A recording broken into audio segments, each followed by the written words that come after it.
Hi everyone, welcome back to my channel. కథ పేరు అగ్ని పరీక్ష, ఎపిసోడ్ 12. రచయిత డి కామేశ్వరి గారు.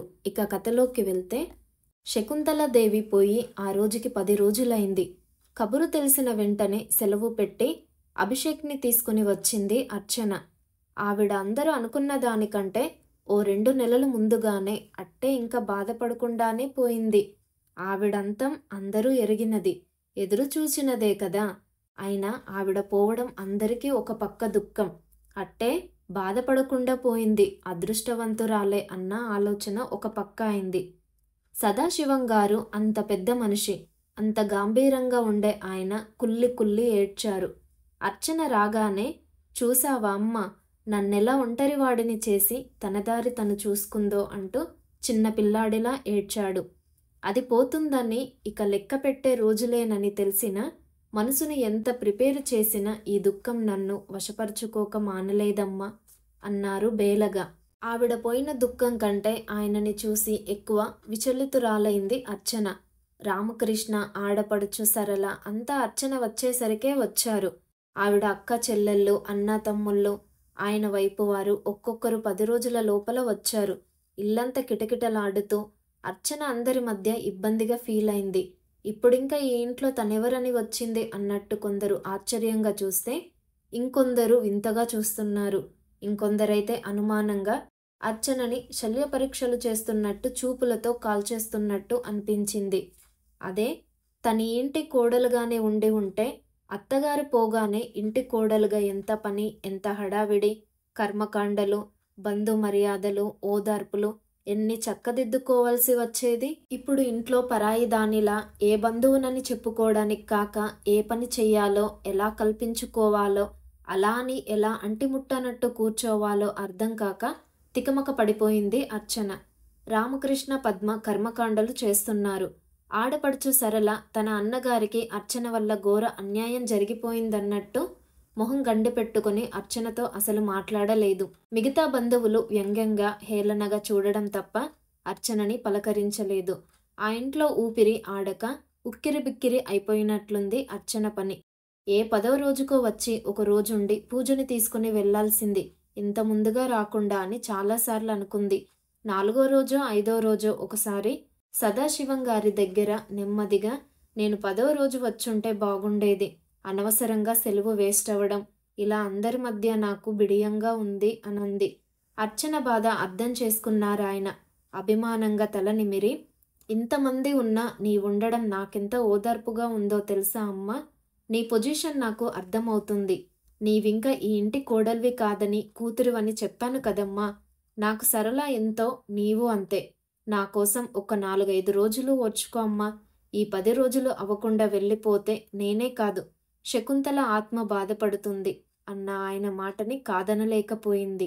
పూజకి బామ్మ చనిపోవడం, ఇంటి నిండా బంధువుల హడావిడి మధ్య బిక్కమొహం వేసుకు తిరిగేది. బామ్మకి జబ్బుగా ఉందని, జబ్బుగా ఉన్న వాళ్ళు చచ్చిపోతారని, చచ్చిపోవడం అంటే దేవుడి దగ్గరికి వెళ్ళిపోవడం అని తాతగారు చెప్పిన మాటల వల్ల తెలుసుకుంది. బామ్మ చచ్చిపోయాక ఇంకా ఇక్కడుండకుండా తల్లి దగ్గరికి వెళ్ళిపోవాలన్నది ఎందుకో నచ్చలేదు పూజకి. తాతయ్య, మరి బామ్మ చచ్చిపోయింది గదా, నన్నిక్కడింకా ఉండనీయవా? ఒకరోజు మధ్యాహ్నం తాతగారి పక్కలో దూరి అడిగింది. ఆయన గబాలున మనవరాలిని గుండెలకద్దుకున్నాడు. నా తల్లి అంటూ పట్టుకున్న గొంతుతో అర్జంగా అన్నారు. ఉండనీయకపోవడం కాదమ్మా, నీకు కావలసినవన్నీ ఎవరు చూస్తారమ్మా? స్నానం చేయించాలి, తల దువ్వాలి, అన్నం పెట్టాలి, బడికి పంపాలి, ఇవన్నింకా ఎవరు చూస్తారమ్మా? బామ్మ లేదు కదా. ఏం, వంటావిడ ఉంది కదా. నాకేం నీళ్లు పోసుకోవడం రాదా? గౌను వేసుకోవడం వచ్చు కదా తాతయ్య ఆశగా అంది. అది కాదు తల్లి, ఆడపిల్లవి, నీకేం కావాలో చూడడానికి ఆడవాళ్ళుండాలమ్మా ఇంట్లో. అయినా నిన్ను వదిలి పాపం మీ అమ్మ ఎన్నాళ్ళుంటుంది పూజ? ఇన్నాళ్ళు పాపం ఏదో ఒకటి అడ్డొచ్చి నిన్ను తీసుకువెళ్ళడానికి ఆపాము. అమ్మకి నిన్నొదిలి ఉండాలంటే బాధే కదురా కన్నా. అదేం కాదు, అమ్మకి కొత్త డాడీ ఉన్నారు, కొత్త తమ్ముడున్నాడు.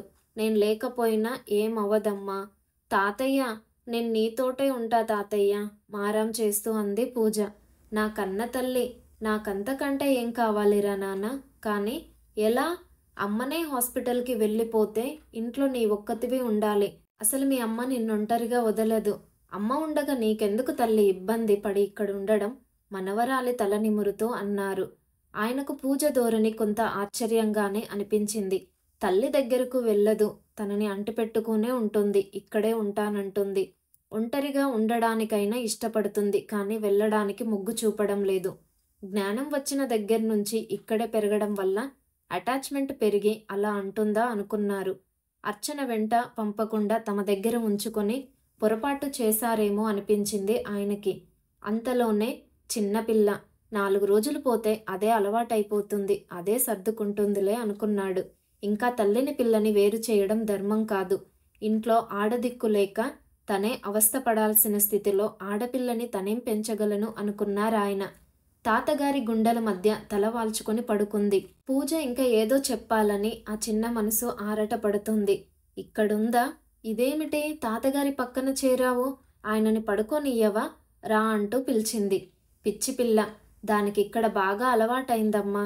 ఇక్కడి నుంచి వెళ్ళిపోవాలంటే దానికి బెంగగా ఉన్నట్టుంది అన్నారాయన. పూజ తలెత్తి తల్లి వంక చూసింది. మమ్మీ, నేను తాతగారి దగ్గరే ఉండి చదువుకుంటాను. Please mummy. బాగుందమ్మా. ఆయనకే చూసేవారు లేరు. నీ ఒక్కతివి ఆయనకి. బాగుంది నీ సంగతి. ఎన్నాళ్ళు నుండి పోతావు? ఆడపిల్లవు. ఆయనేం చూస్తారు నిన్ను? ఆయన నేనెన్నాళ్ళు వదిలి ఉండాలి నిన్ను? ఇప్పటికే ఆలస్యం అయిపోయింది. పిచ్చి మాటలు మాట్లాడకు. అక్కడ నీకోసం సీటు అది చూసి డబ్బు కూడా కట్టేశాం. మీ డాడీ ఈసారి తప్పక తీసుకురమ్మన్నారు. ఏ డాడీ? నిలేస్తున్నట్టు పెద్ద పెద్ద కళ్ళు ఇంకా పెద్దవి చేసి చూసింది. అర్చన కాస్త తడబడింది. ఏ డాడీ ఏమిటి? నా దగ్గరుండే డాడీ అంది కాస్త కటువుగా. ఇంత పిల్ల అస్తమాను నిలేస్తున్నట్టు అలా అడిగేసరికి అర్చనకి కోపం వచ్చింది. ఊహు, ఆ డాడీ నాకొద్దు, నేనిక్కడే ఉంటాను అంది మూతి బిగబట్టి పంతంగా. ఛా, అలా అనకూడదమ్మా. కొత్త డాడీ నీకు వచ్చినప్పుడు ఆ డాడీ మమ్మీల దగ్గరే ఉండాలమ్మా. ఆ డాడీ చాలా మంచివాడు తల్లి.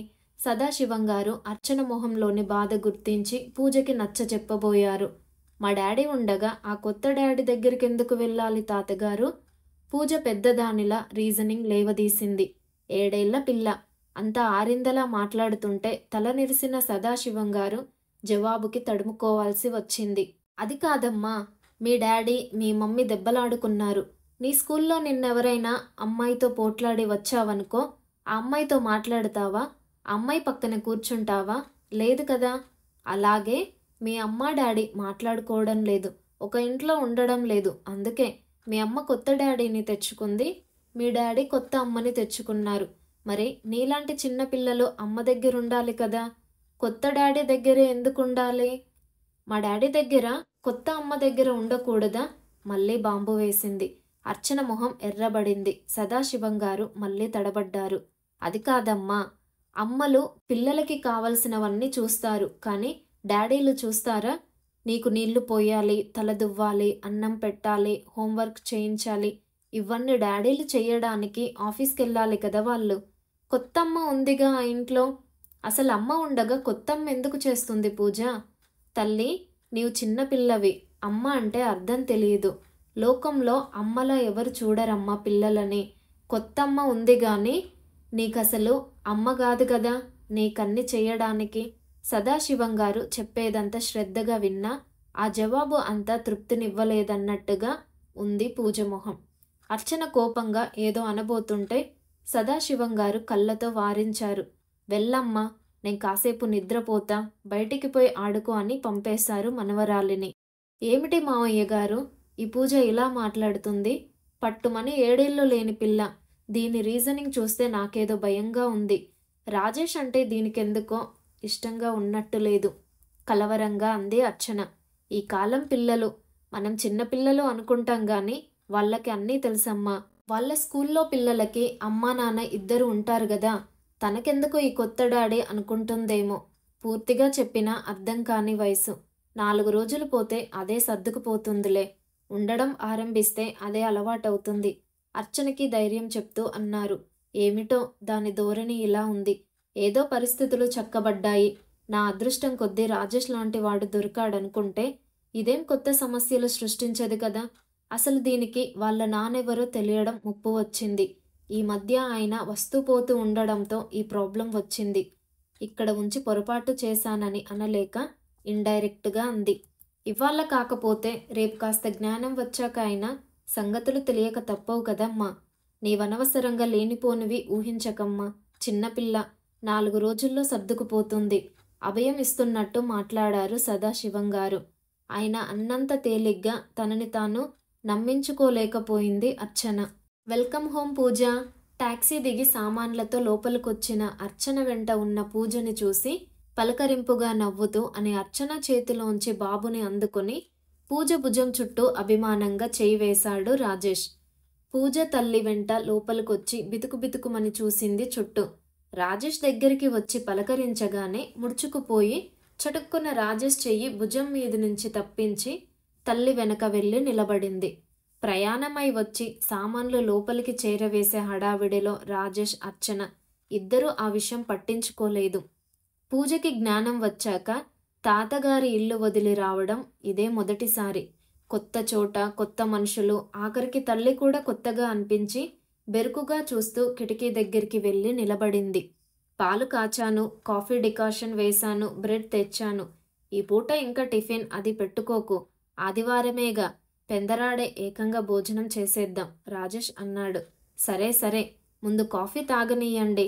మంచి కాఫీయే దొరకదు వెధవ రైల్లో. బాబుకి కూడా పాలు పట్టాలి అంటూ చుట్టూ చూసి కిటికీ దగ్గర నిలబడి కొత్తగా చూస్తున్న పూజని చూసి, పూజ, ఆ బూట్లో అవి విప్పి అక్కడ పెట్టు. నీ టూత్ బ్రష్ తీసుకెళ్ళి బ్రష్ చేసుకురా, పాలు తాగుదువు గాని. అదిగో అదే బాత్రూమ్ అంటూ హడావిడిగా వంటింట్లోకి వెళ్ళింది అర్చన. తల్లి మాటలు విని కూడా అలాగే నిలబడ్డ పూజని చూసి, ఏది నీ పెట్టే? బ్రష్ అది పెట్టెలో ఉందా? పద, ఆ గదిలో పెడతాను నీ సూట్ కేస్. అర్చన, పూజ సూట్ కేస్ తాళం ఏది? బ్రష్ అది జిప్ బ్యాగ్లోనే ఉన్నాయండి అంది అర్చన వంటింట్లోంచి. రాజేష్ పెట్టెలు గదిలో పెట్టి వచ్చి జిప్ బ్యాగ్ తెరిచి కారియరు, ప్లేట్లు, గ్లాసులు, ఫ్లాస్క్లు అన్నీ తీసి కింద పెట్టి పోచ్లోంచి టూత్ పేస్ట్, బ్రష్లు తీశాడు. పూజ, ఇందులోని నీ బ్రష్ ఏదో చూసి తీసుకో అన్నాడు.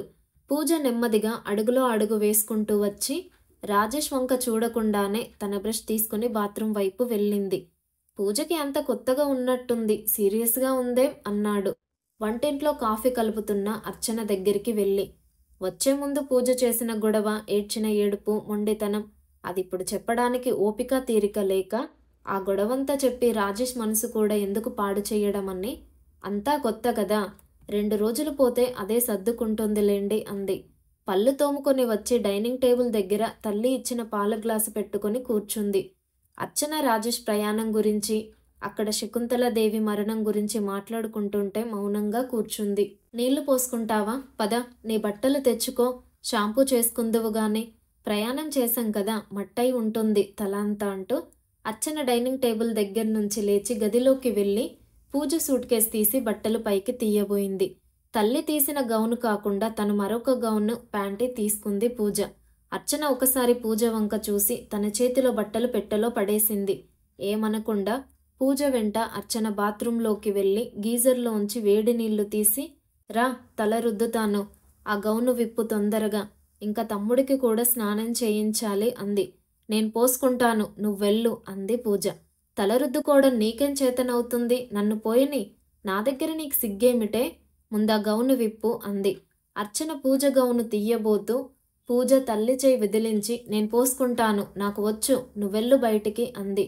మొండిగా తన పెద్ద కళ్ళను ఇంకా పెద్దవి చేసి తల్లిని చూస్తూ, ఆ చూపు చూస్తే ఆ కళ్ళల్లో మొండితనం, అదో రకం తెగువ, తిరస్కారం కనబడి అర్చన ఒక్క నిమిషం ఆచేతనంతగా నిలబడిపోయింది. పూజని కేకలేస్తే రాజేష్ వింటాడేమో. వచ్చిన రోజునే వాదన, సీను చేయడం ఇష్టం లేక అర్చన కూడా కాస్త విసురుగానే చేతిలో చెంబు కింద పెట్టేసి విసురుగా బాత్రూంలోంచి బయటికి వెళ్ళిపోయింది. అంత చిన్నపిల్ల తన అయిష్టతని తెగేసి చూపిస్తుంటే కన్నతల్లి అయిన ఆ క్షణంలో కూతురు పరాయి దానిలా కనిపించి ఎడాపెడా వాయించాలన్న ఆవేశాన్ని అతి కష్టం మీద అదుపులో పెట్టుకోగలిగింది. ఇదేమిటి ప్రతిదానికి ఇంత మొండితనంగా తయారైంది అనుకోకుండా ఉండలేకపోయింది. తల్లి భోజనానికి పిలిస్తే మౌనంగా తిని రైల్లో కొనుక్కున్న కామిక్స్ చదువుకుంటూ అలాగే నిద్రపోయింది. సాయంత్రం లేచి పాలు తాగి మళ్ళీ పుస్తకాలలో తలదాచుకొని కూర్చుంది. పూజ ఏమిటలా డల్గా ఉన్నావు? అంతా కొత్తగా ఉందా? మన పక్క ఫ్లాట్లో నీ ఏజ్ అమ్మాయి ఉంది, తన్మయి అని, నీ క్లాసే. నీవు చేరబోయే స్కూల్లోనే చదువుతుంది రాజేష్ అన్నాడు. పద, నిన్ను తీసుకెళ్ళి ఇంట్రొడ్యూస్ చేస్తానన్నాడు. పూజకి తోచకుండా ఒకర్తి అని పూజ అలా ఆ ఇంటిని చెందని దానిలా పరాయి దానిలా కూర్చుంటే రాజేష్కి ఏదో ఎంబారసింగ్గా ఫీల్ అయ్యాడు. పూజ లేవలేదు. రేపు కలవచ్చులేండి, ఇవ్వాలేగా వచ్చింది, దానికి టైర్డ్గా ఉందేమో సర్ది చెప్తూ అంది అర్చన కూతురి మొండి వైఖరి గుర్తించి. బాబీజీ ఆగే ఆప్ అంటూ సునీత మెహతా లోపలికి వచ్చారప్పుడే. ఓహో, ఏ హాయ్ బేటా. Hello Pooja, how do you do? Sunitha చనువుగా పూజ దగ్గరికి వెళ్ళి భుజం చుట్టూ చేయి వేసి దగ్గరికి తీసుకుంది. అబ్బా, నీ కూతురు ఎంత బాగుంది అర్చన, చిన్నప్పుడు నీవిలాగే ఉండేదానివేమో మెచ్చుకుంటూ అంది. అర్చన నవ్వింది గర్వంగా. పూజ మొహంలో సంతోషం ఛాయ కదిలింది. తను ఆప్కో ఏక్ దోస్త్ మిల్ గయే కూతుర్ని పిలుస్తూ చూపించింది. తన్మయి సిగ్గుగా నవ్వింది. కూర్చోండి కూర్చోండి బైసాబ్. పూజ తన్మయిని గదిలోకి తీసుకెళ్లి నీ పుస్తకాలు అవి చూపించు అంది అర్చన. తన్మయే చనువుగా పూజ చేయి పట్టుకొని గదిలోకి తీసుకెళ్ళింది. పాపం, పూజకి కొత్తగా ఉన్నట్టుందేం, అట్టే మాట్లాడదా? సునీత అంది. చిన్నప్పటి నుంచి బామ్మ తాతయ్య కంపెనీ అలవాటైంది, వాళ్ళని బాగా మిస్ అవుతుంది అర్చన అంది. వచ్చిన దగ్గర నుంచి డల్గా కూర్చుంది. రాజేష్ అన్నాడు. మా ఇంటికి పంపించండి, పిల్లలు కలిస్తే కొత్త పోతుంది. అయినా ఏది వచ్చి ఇంకా ఒక్కరోజైనా కాలేదు గదా, మెహతా అన్నాడు. చిన్న పిల్లలు నిమిషంలో ఇమిడిపోతారు, కలిసిపోతారు. మా తన్మయి ఉంది కదా, నిమిషంలో కొత్త పోగొట్టేస్తుందిలే. సునీత అభయం ఇస్తున్నట్లుంది. పూజ తన్మయితో బాగానే మాట్లాడింది. తన క్లాస్ పుస్తకాలు, స్కూల్ గురించి, ఫ్రెండ్స్ గురించి చెప్తుంటే ఆసక్తిగా విని తన స్కూల్ పుస్తకాల గురించి మాట్లాడింది పూజ. ఆమె ఉన్నంతసేపు పూజ మొహం విప్పారింది. ఆ రాత్రి పడుకునే ముందు రాజేష్ పూజ ఎక్కడ పడుకుంటుంది అన్నాడు మామూలుగా అర్చనతో. ఎక్కడేముంది, పక్క బెడ్రూమ్లో పడుకుంటుంది అంది అర్చన బెడ్షీట్లు గలేబులు మారుస్తూ. ఒకత్తి పడుకోగలదా? మన గదిలో ఇంకో మంచం వేద్దామా పోని అన్నాడు. పూజని ఒకతిని పడుకోబెడితే అర్చన నొచ్చుకుంటుందేమోనని. ఇప్పటికే 2 మంచాలు వేస్తేనే గదిలో నడవడానికి చోటు లేదు, ఇంకో మంచం ఎక్కడ వేస్తాం? ఆయన జ్ఞానం వస్తున్న పిల్ల, మన బెడ్రూమ్లో వద్దు అంది గొంతు తగ్గించి. కానీ ఆ మాటలు పూజ చెవిన పడక మానలేదు. ఓ భార్యాభర్త పిల్లలు పెద్దవాళ్ళయ్యాక విడిగా గదిలో పడుకోబెట్టడం అతి మామూలు విషయం. తల్లి తండ్రి ఒక గదిలో, పిల్లలు ఒక గదిలో పడుకోవడం పిల్లలకి ఏమనిపించే అనుకునే విషయము కాదు. కానీ పూజకి ఆమె ఉన్న స్థితిలో అసలే కొత్త చోటు, కొత్త వాతావరణం, కొత్త డాడీ, ఆఖరికి తల్లి కూడా తనని ఏదో వేరు చేసి అన్యాయం చేసిన భావన. పూజకి కాస్త ఊహ తెలిసిన దగ్గర నుంచి తల్లి పక్కలో, ఆ తర్వాత నాయనమ్మ దగ్గర పడుకోవడం అలవాటు. తాత నాయనమ్మల మధ్య పడుకునేది. ఒంటరిగా పడుకునే అలవాటు లేని పూజ పక్క గదిలో ఒంటరిగా బిక్కుబిక్కుమంటూ పడుకుంది. పక్క గదిలో తల్లి, ఆ డాడీ పడుకొని గొంతులు తగ్గించి మాట్లాడుకోవడం, నవ్వుకోవడం వింటూ మనసులో ఏదో తెలియని భావనతో ఉడికిపోయింది. అభిషేక్ అక్కడ పడుకోవచ్చునేం, తనక్కడ పడుకోకూడదా? తన ఆలోచనతో అలసిపోయి తెలియకుండానే నిద్రలోకి జారింది. మధ్యరాత్రి ఏదో కల వచ్చి బామ్మ అంటూ లేచి కూర్చుంది. పక్కన ఎవరూ లేరు, చీకటి. చచ్చిపోయిన బామ్మ మొహం గుర్తు వచ్చి భయంతో వణికిపోయింది. ఒక ఉదుటున లేచి తల్లి గదిలోకి పరిగెత్తింది. గుమ్మం దగ్గరికి వెళ్ళి బెడ్ లైట్ వెలుగులో చూసి టక్కున ఆగిపోయింది. తల్లి తండ్రి నిద్రలో కూడా ఒకరి కౌగిలిలో ఒకరు ఉన్నట్లు రాజేష్ కాళ్ళు ఆమె కాళ్ళ మీద, అర్చన చేతులు రాజేష్ మీద ఉన్నాయి. అర్చన పక్కన తమ్ముడు. ఆ స్థితిలో వారిని చూసిన పూజ అలాగే నిమిషం చూస్తూ నిల్చొని టక్కున వెనక్కి తిరిగి తన పక్క మీదకి వెళ్ళి పడుకుంది. వాళ్ళు ముగ్గురు ఒకటి, తను ఏం కాదు వాళ్ళకి. తననిలా ఒంటరిగా పడుకోబెట్టిన వాళ్ళు హాయిగా పడుకున్నారు. భయం, ఒంటరితనం, ఏదో నిస్సహాయత, కసి అన్నీ కలిసి బామ్మ, తాతగారు అంటూ లోపల కుల్లి ఏడవసాగింది. చాలాసేపు ఏడ్చి వెక్కిళ్ళ మధ్య ఎప్పుడో నిద్రలోకి జారుకుంది.